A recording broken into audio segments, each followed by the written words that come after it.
Good morning. We are coming to you live from our headquarters, that is Nile Avenue at the Broadcast House. I'm Robert Chirabo. You need to know much thanks for being with us all the way from 6:30. We cannot forget to appreciate you, our viewer. And of course, we are ever filled with joy knowing that you're somewhere watching UBC at your hotel room, at your place of work, home, or you just using your phone. You could be even traveling, because you can get us on all our social media platforms. So it gives us a lot of joy. And this morning, we are going to be discussing something still very, very important in the Extra, which is an extension of Good Morning Uganda. I, Robert Chirabo Nyonyitono, and two members of Parliament. This time round, not corruption, please, but social protection. Have you heard of social protection? What is entailed? Now today I want to look at social protection financing opportunities in the financial year 2024-2025 budget. The budget is going to be read, but what are some of those areas that my guests and others, more so under the Uganda Parliamentary Forum on Social Protection, feel either more money should have been allocated or were not prioritized that much? Now, join me welcome Honorable Jacob Opolot, Advocacy Advisor, Uganda Parliamentary Forum on Social Protection. Honorable, good morning and welcome. Good morning, sir, and good morning, viewers. I'm glad to be with you here to discuss this pertinent topic. Then just next to me is a lady. When we talk about social protection, she's very vocal, I must say. At least I've encountered a number of times with her, and what we've been discussing has always been social protection, especially for older persons. And that is none other than Honorable Honorable Peggy. Yes, Honorable Peggy Wako. She represents old persons in the Parliament of Uganda, but also a member of the Uganda Parliamentary Forum on Social Protection. Honorable, you're most welcome. Thank you, moderator, and I'm happy to be here. Once again, my name is Peggy Joy Wako. I'm a national female member of Parliament representing old persons in the 11th Parliament. I'm happy to be here and mostly to discuss what affects us all, especially the funding for old persons. Now, I want to begin with Honorable. When we talk about the Uganda Parliamentary Forum on Social Protection, what exactly do you do and what constitutes of this? Yeah, when we talk of the Uganda Parliamentary Forum on Social Protection, Mr. Moderator, we are talking of a forum that brings together members, current and former members of Parliament, even staff of Parliament and the ministry stakeholders, to see to it that the focus in programming and financing in our budget in our country pays attention to the vulnerable and marginalized, those who are left out from the mainstream planning are also brought on board, so that the people who are marginalized, people who are vulnerable, like the older persons, people with disabilities, children, child-headed households, street children, all those are taken care of and are never forgotten sustainably in the planning, financing, and programming processes and cycle. So that is what Uganda Parliamentary Forum is, and it works to mobilize members of Parliament, government agencies, development partners, and other stakeholders to meet that objective. Okay, well explained now, Honorable. Like when we talk about social protection, simply break it down for our viewer. When we say we are looking at budget financing for social protection. What is social protection? Social protection mainly concentrates on the most vulnerable and disadvantaged groups. When we talk of social protection, we are talking of groups like the elderly, the disabled, and any other disadvantaged groups or persons. This is a forum in Parliament which advocates for those groups so that they also are on the same standing with other normal persons, or at least as they are disadvantaged, we advocate for them so that they get what they are supposed to get as their rights, especially in social structures, in social incomes, and in well-being of their lives. Because, as you know, these are mostly disadvantaged persons who cannot fight for themselves. But we are there as a forum to fight for them, to see that their needs are met, to see that what they are supposed to get, they get it, and to see that the government meets their requirements. That is one of the reasons why I'm here, and that is why we formed this Social Protection Forum. Now, looking at the budget financing for financial year 2024-2025, when you talk about your constituency, the elder persons, I want us to begin there. Honorable, when I look at one of the touchy areas is the SAGE money. Our viewers, that is the Social Assistance Grant for Empowerment Program for Older Persons. Now, the government of Uganda has consistently maintained the fund that has been given to this sector, and that is to a tune of 121 billion .220. Now, however, this has not changed for the last 3 years. But Honorable, if my facts have it right, that in the financial year 2024-2025, even what has been given, what you used to getting, has also slightly been cut. And that means there is going to be a shortfall this time. You're among the representatives. Is this true? And if so, how did you arrive to this? Thank you so much. Actually, what you are saying is the truth. For the last 3 years, our budget has not changed.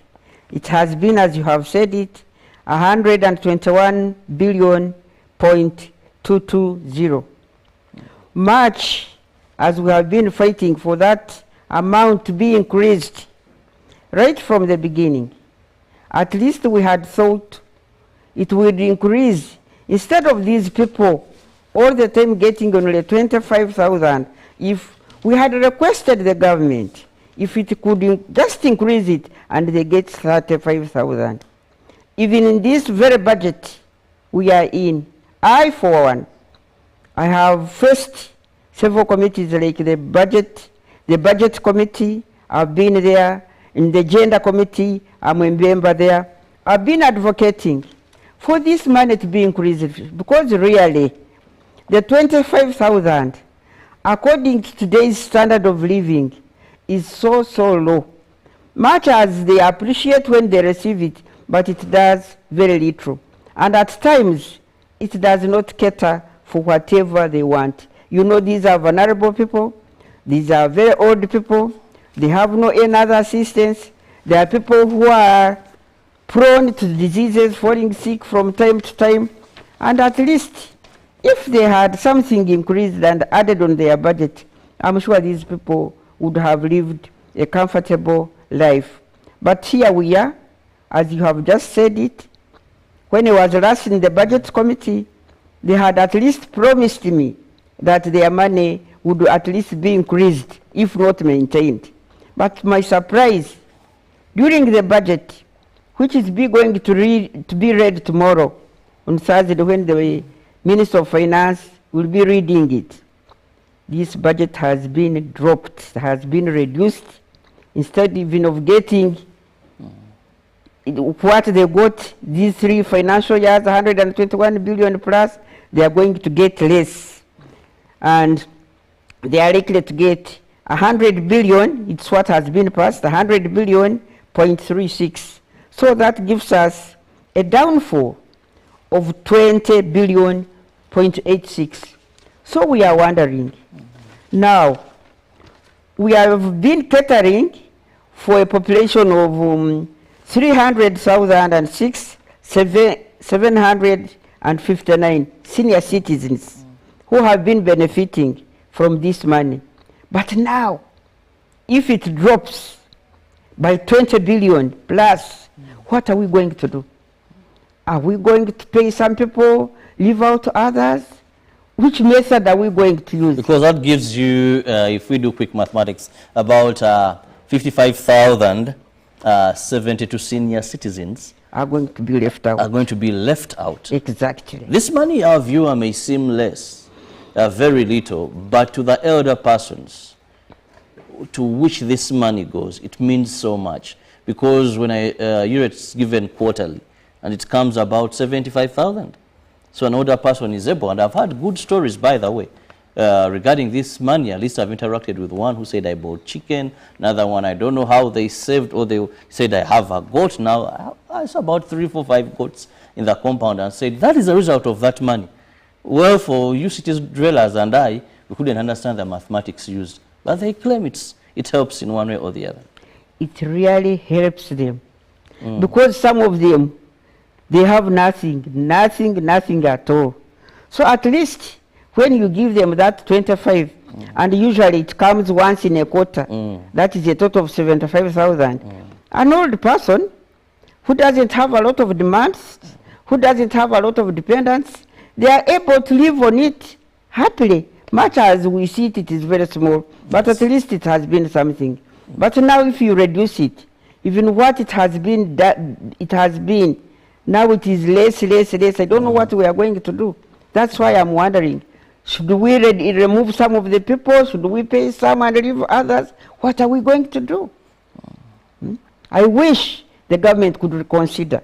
And at least, much as they have failed to increase it, let them at least leave it to what it has been, rather than even reducing it more. This demoralizes us. This makes us as if we are just seated in parliament. We are not caring for our people. We try to care, we try to bargain, but things have not been in our favor. Well, very unfortunate. We pray that, well, we find a solution to that. Yes, you want to supplement on our bonds? Yeah, the painful thing here, I can see how my colleague, the senior citizen, is struggling to say things. It is a pain. Because we are talking about people, human beings. You are talking from the 306,000 older persons enrolled into the program. This shortfall of about 21 billion is going to exclude about 55,000 and above of human beings who do not have the flexibility anymore to adjust, to adopt and be able to survive either the way they were with this grant or better than it was. They no longer have that. You know, for a younger person, you can adopt, but these are people at their age, vulnerable, we cannot adjust. So I wish our planners and those who do the budgeting could have the human heart, or could have the human perspective. They would appreciate what we are saying here. Because it really confuses an older person who was used to receiving this money. So are they going to be told, well, the money was less, you're not going to be able to receive this money? Is it not going to be dispersed? The situation is what we are waiting to understand. And mind you, this group, this number is not stagnant, because much as we are talking of 300,000 and something, now the number might have increased, and I'm sure it has increased. Because our lifespan increased, definitely. It must be much more than that according to our lifespan, according to our standards of living. The old people now in Uganda are living much longer than we expected before. So I would have expected the planners, I would have expected everybody. They can cut other budgets, but this money, which concerns old people really, when you cut it, what do you think about old persons? Some of them are your parents, some of them are you yourself. In a few years, you'll also be in that category of old people. Why don't you plan for them? These are the people who are left with very few years to live on this planet. Why don't you leave them and they die a happy life rather than buying a frustrated community? I'm really concerned about that. We can feel your pain, Honorable. Now, this also takes me to another critical area of social protection. This is now money being allocated to food and non-food items for rehabilitation of these particular homes that have people with disability, people are undergoing rehabilitation. Also, when we look into this budget, we see a big cut. And Honorable Paul, I want to bring you in here because when you look at a cut living around 0.74 5 billion shillings shortfall in the budget that government has been giving to that sector. This is also another alarming area to look into. Yeah, that is very true. And, you know, for us as people in the Parliamentary Forum on Social Protection, we look at social protection from a holistic perspective. And every aspect of it has equitable focus. When you talk of these food and food items, and we are talking of institutions that are supposed to be helping rehabilitate and capacity build these vulnerable, these needy categories of our society, the children, the disabled, including, by the way, street children. When they are housed or held in institutions and you cannot have the food and those other non-food items to facilitate them, then it becomes a mere joke to even have the program. And I will want to tell you that some of these children lose interest. And because they lose interest, we lose the chance to build their capacity, to build their skills, to be able to survive, live a productive life, and contribute to the growth of our economy. Because we are missing out on a number of things. And, you know, sometimes some of our planners, when you hear people think about money, money is meaningless without what it can enable you to do.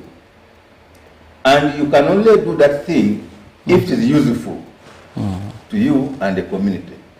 So if you are going to talk about money and you don't want to spend it, and you are losing an opportunity to spend in a place where, or in an activity or in an area where you can improve the lives of your own people, enhance the growth of the economy, because these young people who are taken through schools, these disabled people, will develop the capacity to productively participate in the growth and development of this country, both economically, socially, and even otherwise. So these are challenges. And even funding to the institutions, you find that the institutions are in a dilapidated state. You don't have the food. The institutions are dilapidated. The management is frustrated. Therefore, they cannot be able to put in their best. And these children need the children. Children with special needs need the kind of care from those who appreciate them and can give them their best, for them to feel loved, for them to feel supported, for them to be able to gain from the institution and be able to come out and do their best to support others, but to contribute to the economy. So money must be debated in that perspective so that it makes sense to some of us. But if you are talking of money on its own, then you lose the point. So we have this challenge, and that's why you see many children, especially those that can run away from the institutions, they run away. And when they run away, you've seen many run from remand homes. Yeah, they run away. And when they run away, why won't you find taekwondo on the streets? Why won't you find them breaking? Many run from these homes of persons with disabilities. And then you are there trying to provide the money to police, provide money to prisons, but you failed in the first step to nip the problem in the bud. So that's how our planners should look at it. Let them not look at it in terms of how much money. Let's look at it in terms of the long-term perspective. Which one has a more multiplier effect than the other?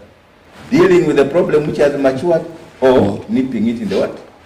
In the bud. I think that's the most important. Now, before I bring in Honorable Peg, before I bring you in, this is also relatedly to what we are discussing now. This is the issue of street children, rehabilitating, resettlement, and withdrawal of street children. I think it was in 2009.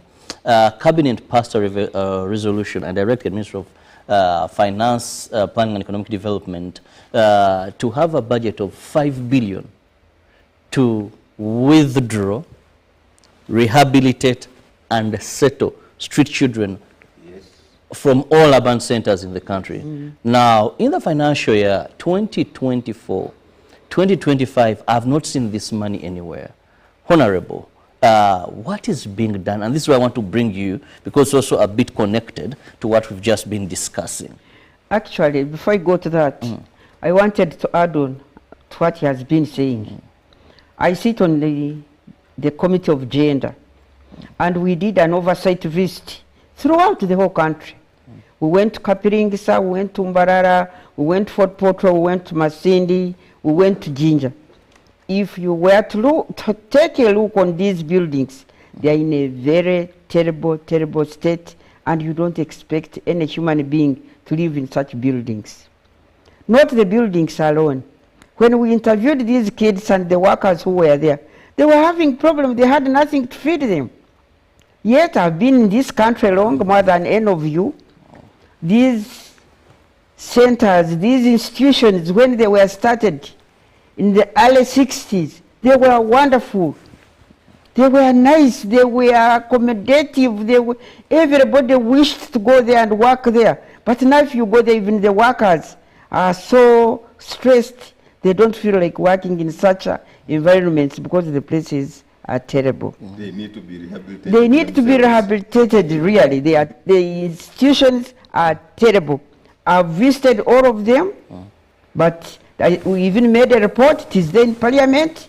These institutions are terrible. They need to be rehabilitated. Now coming to your question, you talked of the money which was released. Was it, I think it was 2019, something like that. You haven't seen it anywhere.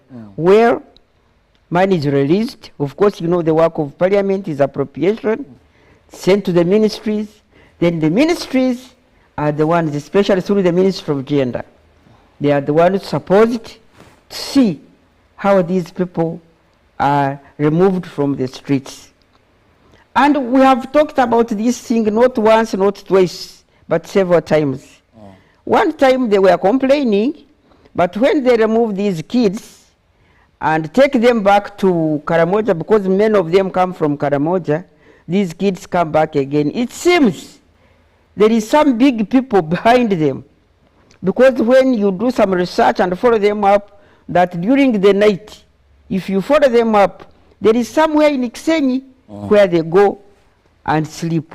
I think all these should be investigated and find out who are these people using these people, because they put them on the streets and there is a certain amount he's supposed to pay to his boss so that he can sleep in that place. These are the things I think now instead of just releasing money to go and remove these people from the streets, we should first find out who are these people who are encouraging these street children to remain there. Who are these people who are sending them, who are making it a business? These are some of the issues the government should tackle first. Well, I must be going for a very short break now. When I return from this break, I and my guests, we are still discussing social protection financing for the financial year 2024-2025. The budget reading will be tomorrow. How are we standing in this sector where social protection is very vital? You never know. Today you could be live and kicking, tomorrow you're incapacitated and you can't, but you need social protection. So how much is government? How much has been allocated? This is what we are doing and sounding drums. If things could change a bit, for the better. Let's return.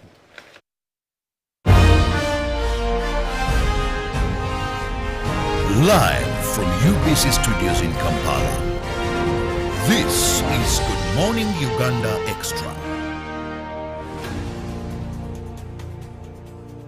A new dawn on Behind the Headlines with me, Timothy Nyangweso. Every Wednesday, live in our studios in the heart of Kampala, we have conversations that have analysis, explanation, but not every truth is fact and not every fact is truth. Every Wednesday, 10 p.m. on your public broadcaster. All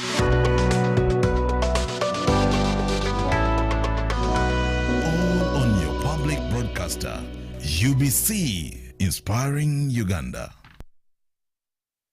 Hey, business people of Uganda, the Ugandan National Lottery is coming. It's the perfect opportunity to boost your business. Zimba your business by becoming an authorized Uganda National Lottery agent. By paying a security deposit of just 250,000 shillings, you will receive your very own Uganda National Lottery terminal, expert training from the pros themselves, and marketing materials to skyrocket your sales. And with a generous 5% commission on every ticket sold, the potential for earnings is limitless. Don't miss out. Act now and call us toll-free at 0800 33 44 33 to see if you qualify. Join us today and Zimba your business. Ituba Uganda is regulated by the National Lotteries and Gaming Regulatory Board. UBC is the national public broadcaster. We educate, inform, entertain, and inspire our audiences. You can watch us on free-to-air channel 001, DSTV channel 282, GoTV channel 371, Star Times channel 201, Zuku TV channel 20, and Azam TV channel 350. Even when your subscription expires, you can still watch UBC for free on your pay TV platforms. Once upon a time, there lived identical twins who gave birth to beautiful princes and princesses. Their mothers give their babies' bodies a lot of care by applying on their skin with baby Junior jelly. So dry their chariots and everyone would admire their glowing skin. Fun fact, baby Junior prevents diaper rash, dry and sensitive skin. Moms all over Africa love baby Junior jelly. Baby Junior's the skin. No more worries anymore. Baby Junior. Baby Junior. Junko. Yo. What you check the shopping, man. What's your secret? Uganda, haven't you heard of the parish development model PDM? Yes, I did, but I thought it was just a talk. No, Sebatia. It is real. I and a few friends together formed a circle, accessed money from the PDM, invested in a portrait project, and now things are moving. Junko. I thought I was one of your friends. You are. But you left me behind. I didn't leave you in poverty. What you do, just visit your LC2 chairperson and your parish chief and start the process of economic transformation. Just like that. The parish development model is an initiative from the government of Uganda through the Ministry of Local Government designed to transform all lives of Ugandans for the better. PDM, my parish, my development, my life.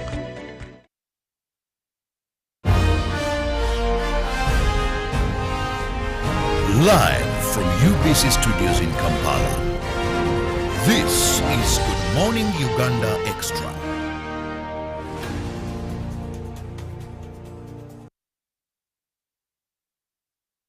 Welcome back from that break. Thank you for being with us in UBC TV. I'm Robert Chirabo Nyonyitono with two members of Parliament on the Uganda Parliamentary Forum on Social Protection. Now, what we are discussing is the social protection financing for the financial year 2024-2025, knowing that the budget will be read tomorrow. Now, we've looked at a number of sectors where the funds that were allocated are slightly lower than what they were getting previously. We also want to look at an area of increase on social sector development grant allocation that is for local governments in this financial year 2024-2025. Now, here still, we know that the monies that were expected or that people thought on this commission that they will be receiving, interesting enough, this is not the case this time around. And here I want to bring in Honorable Opolot. Yeah, thank you, sir, and welcome back from the break. I want to bring it from the bit at which we broke off, that of the street children, where you have a cabinet resolution. We are supposed to have a modest 5 billion allocation, but nothing is allocated. And you go to every town, children are pouring in from different angles because of the challenges they face in the communities. You don't have money to remove them from the streets. You also have inadequate funding to mobilize communities to provide for the social support for such children, so that they can be kept in the community. This is where we come to the social sector grant allocation. Because most of the social protection activities are implemented under this sector, especially at the district level, the Community Development Services Department. It's the one that handles at district and at sub-county levels. So, you find that out of the 100 and so many districts in the country, they needed something like 14 billion, but you provide 7 billion, and this 7 billion has no guarantee that it will all be released, and yet these people are supposed to mobilize communities, mobilize families, mobilize all other stakeholders to ensure that they build the community capacity to support children and other vulnerable sections of the community to be able to sustain their livelihood. Now, you have not given adequate budget. They cannot contain the influx of children from those communities into the urban centers and the big cities, because they don't have the money to have the structures and measures to contain that, to have the programs to sustain children in the communities, to have the programs to raise awareness, also build the capacity of families to look after children. So we are failing on whichever direction. The children pour into the streets. We don't have the money to remove them from the street. Even when they are forcefully removed, we don't have the money to feed them, resettle them, rehabilitate them. They escape from wherever they have been taken because they are hungry. They have no shelter, the buildings are dilapidated. They come into the Nakibo channels, the whichever channels, and they do training. They train in karate. And because of the kind of environment and experience these children have gotten into, they have run away from homes because of harsh situations, harsh treatment. They don't run away from love. They have run into the streets. By the time somebody moves from Karamoja to reach Kampala, to reach Jinja, to reach Uganda, has gone through hardships. They have come into the streets. They are sleeping in the channels. You have rounded them up. You have taken them to remand home. They are sleeping hungry. They are sleeping in leaking roofs, dilapidated structures. And then they come and see Mr. Krabo swinging with his bag on the streets. Do you think they will say, this is a wonderful man? They are bitter with everybody. You get around because the community where they are supposed to have been raised with love and care has let them down. That's why instead of somebody coming to grab your phone and run away, they first kick you. And yet they could grab it and run away. They kick you, and they surround you and beat you up. But what they want is what? The phone. You did not quarrel with them. But they are boxed in bitterness. And you see, many of our leaders and many of us are lucky that you see you have a bodyguard, you are a chauffeur-driven car, you are steered away from some of these experiences. But they will follow you to your doorsteps. Because we have just failed to put 7 billion. But you will put hundreds of millions into police, into prisons and other security agencies to contain, to investigate. But even when you arrest these people, have you asked yourself the question, where did I fail on my part as a responsible citizen? Where do I give them a window of benefit of doubt? So this, if we put more money into the social sector development grant to be allocated to these local governments to do all they can do to nip the problem in the bud, but while at the same time creating an environment in which our children can be born, bred, and developed as responsible, loving, and caring citizens. If we don't do that, then we are in trouble. We are in trouble. Now, still talking about social protection financing for the financial year 2024-2025, we now want to look at another sector where Honorable Wako is also very passionate about, because in her constituency, that is the Special Enterprise Grant for older persons. Now, this is money given to groups of older persons from 60 to about 79 years. And Ministry of Gender, Labour and Social Development has been supporting about 1,874 groups.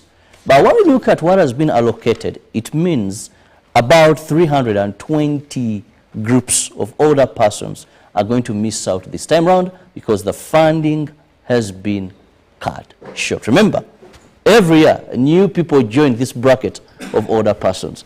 Honorable. Why I said every day, because a person's birthday is after. But every day someone clocks 60. Exactly. Very true. Yeah. Yes, Honorable. Yes. Now, still here we are again. Your constituency is much affected. Yeah. By the way, first ask yourself, why did we have this program? Because you know SAGE caters for those who are 80 and above. Yet originally, when the program was starting, it was catering from 60 onwards.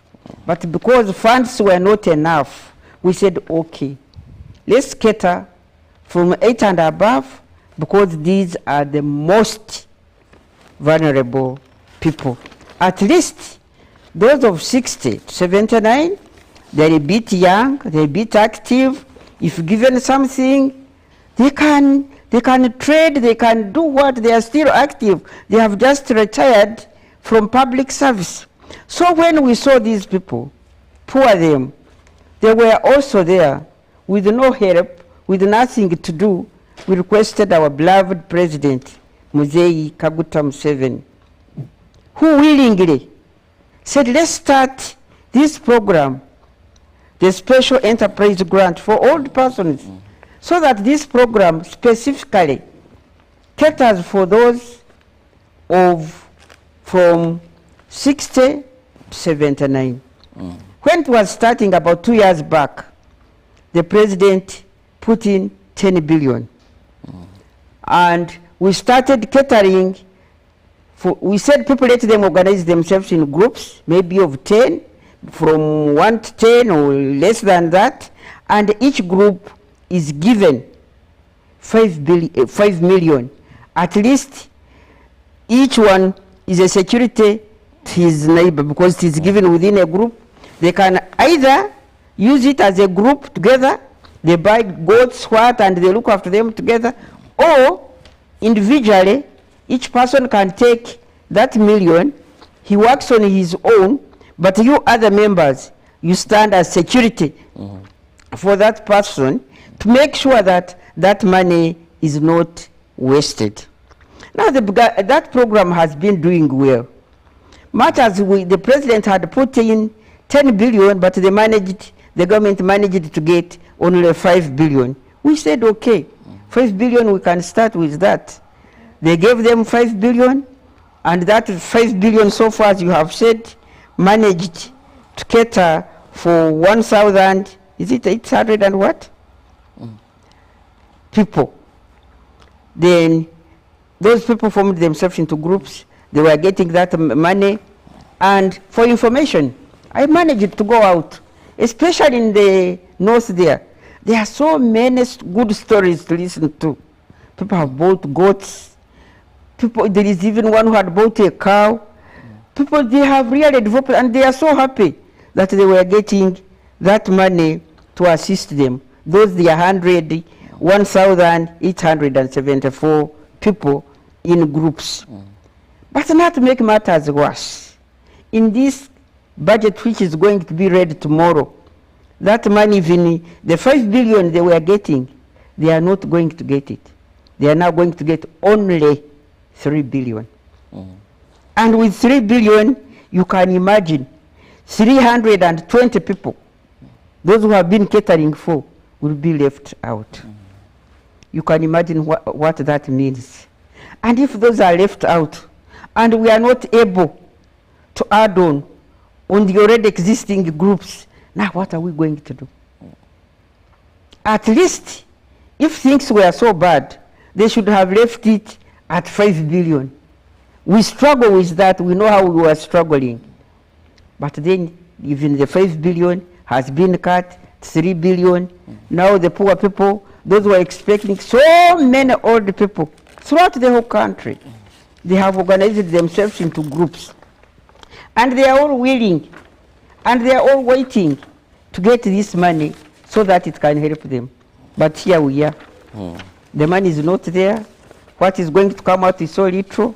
So which means even the groups we have been assisting, mobilizing, very few are going to be catered for now. What other word will I tell these people when I go back to them? That I did this and this for you? You say you did nothing. But you mobilized us. Well, I can feel the pain and understand it. There is so much that we, fitting in her shoes, becomes a problem when she goes back to the constituency. You told people make these groups, but you can explain that well. The groups are there, already organized, but no money coming. What do you give them? One would say a budget is your expected revenue and planned expenditure. So sometimes your expectations in terms of revenue are not met. So your expenditure, you have to make some adjustments here. But I can't live without discussing the national special grant for persons with a disability. This is where I want to bring you in, Honorable Polot. And briefly, please, in the interest of time. Here we are also seeing a big cut. Yeah, thank you. Yeah, that's like we said earlier. You find that the whole journey through social protection programs, we walking over cuts. And yet we are talking of looking at life cycle approach from the womb to the what? To the tomb. But right from the womb to the tomb, we are not providing the planning and financing that is required. This National Special Grant for People with Disabilities recognizes the fact that disability poses a challenge to socio-economic development because our people with disabilities are excluded in many cases. They are disadvantaged. But this program brings in an affirmative action so that it can include the people with disabilities in the national development. They should participate by participating in livelihood support activities and income generating activities. And that's why the Minister of Gender felt it really fair to have a modest amount of 16.6 billion.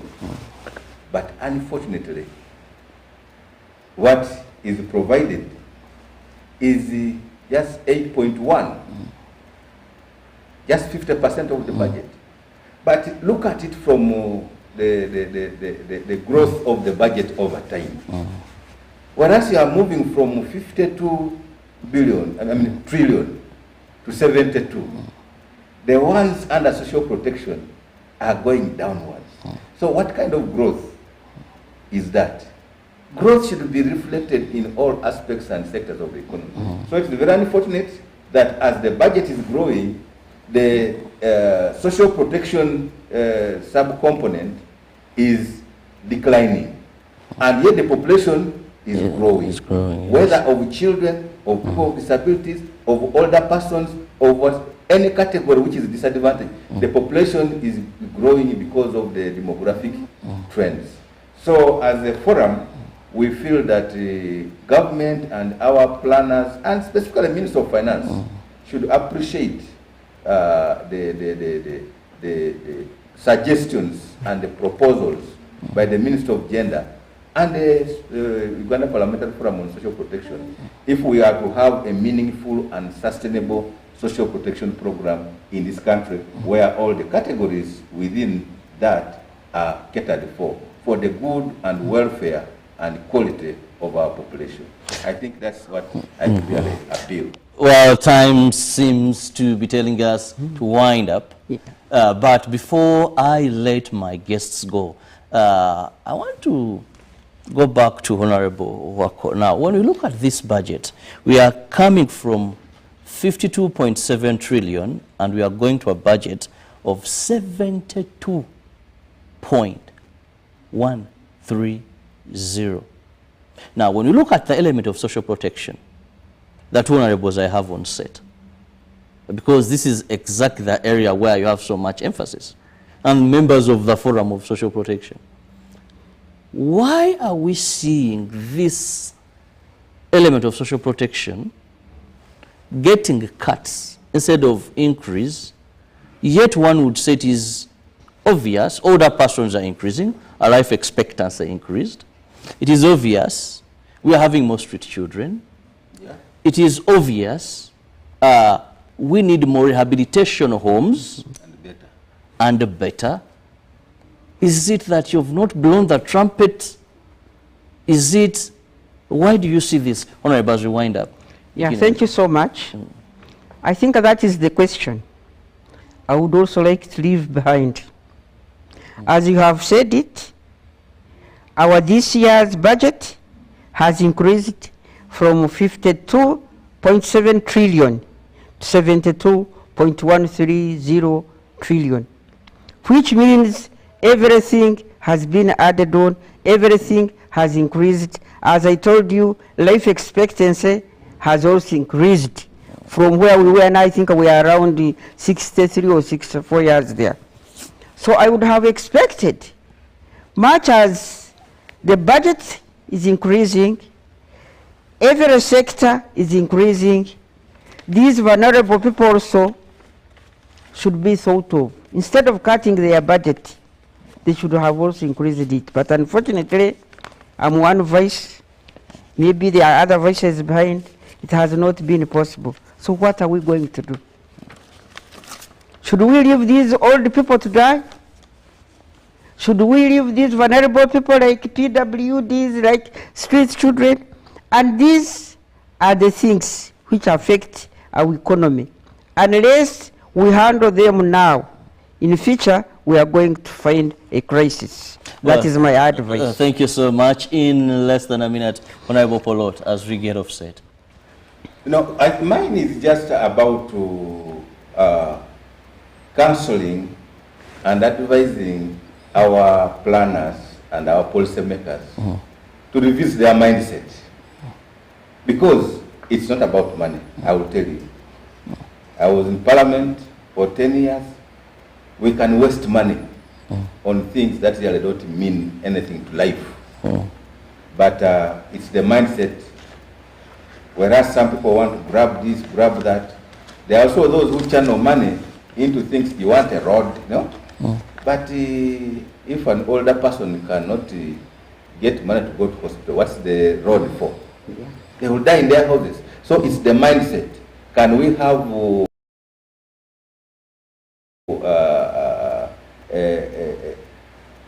a mind that facilitates holistic approach or holistic perspective to humanity and to planning?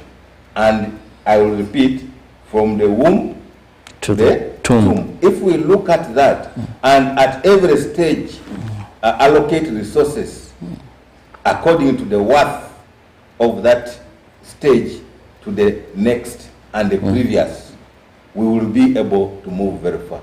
It's not about money. It's not about money. It's planning, but all this planning is determined by the planners and policymakers' mindset. Many of them would appreciate. And planning shouldn't be selective. You are a street child whose business it is until you slap him and you take the phone. That's them. Oh, it's also mine. You are a disabled person. Now what about that one? Well, Honourables, we must get out of here. I want to thank you so very much. Honourable Jacob Opolot, thank you so much for your time and the deliberation. And Honourable Peg Wako, thank you so much for your time. And above all, welcome. Our viewer, thank you so much. Those of you that have been with us from 6:30 till now, those that have joined along the way, we never take your presence for granted. Thank you so much. Can't wait to see you tomorrow. We shall all grow and one time become old, or disability can come in, or any form of vulnerability. But let's ensure that we provide these funds so that when those uncertainties come in, you have a safe landing ground because you planned well. See you tomorrow, God willing. God bless you.